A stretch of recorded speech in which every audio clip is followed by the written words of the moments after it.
Hello my dear students, कैसे हैं आप सभी। आई होप आप अच्छे होंगे। तो इंपॉर्टेंट जो नेम रिएक्शन की जो सीरीज हमने स्टार्ट करी है उसमें आज हम पढ़ेंगे नेक्स्ट रिएक्शन। वो होगी हमारे पास डिहाइड्रेशन रिएक्शन।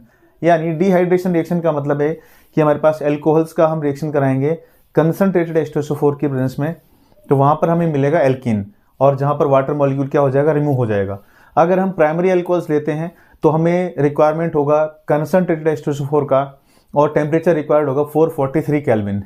इसी तरीके से अगर हमारे पास सेकेंडरी अल्कोहल है तो हमें जो है वीक एसिड से भी हमारा काम हो जाएगा, यानी अबाउट 80% अगर हम H3PO4 भी लेंगे तो वहाँ पर हमारे पास क्या हो जाएगा कि जो रिएक्शन में हमारा एल्कीन फॉर्म हो जाएगा। वहीं अगर हम टर्शरी अल्कोहल्स की बात करेंगे तो 20% H3PO4 से भी हमारा जो है एल्कीन का फॉर्मेशन हो जाएगा। तो आप देखिए रिएक्शन में हमारे पास हमने एग्जाम्पल लिया इथेनॉल का, तो आप देखिएगा when ethanol reacts with concentrated H2SO4 at 443 kelvin then alkenes are form. यानी एल्कीन, यानी अगर हमने इथेनॉल लिया है तो हमारे पास एल्कीन क्या बनेगा, इथीन बनेगा।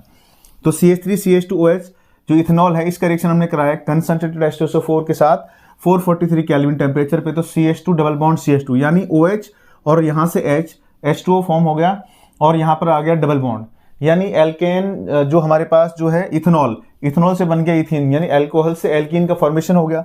वहीं अगर हम यहाँ पर लेते हैं सेकेंडरी अल्कोहल, जैसे कि हमने आइसोप्रोपाइल अल्कोहल यानी प्रोपेन 2 ऑल लिया, यहाँ पर हमारे पास क्या होगा 85% भी अगर हम H3PO4 लेंगे और टेम्परेचर अगर हम 440 भी रखेंगे तो यहाँ पर हमारे पास क्या होगा, एल्कीन का फॉर्मेशन हो जाएगा, कि रेस्पेक्टिवली हमारे पास क्या होगा, प्रोपेन का फॉर्मेशन हो रहा है।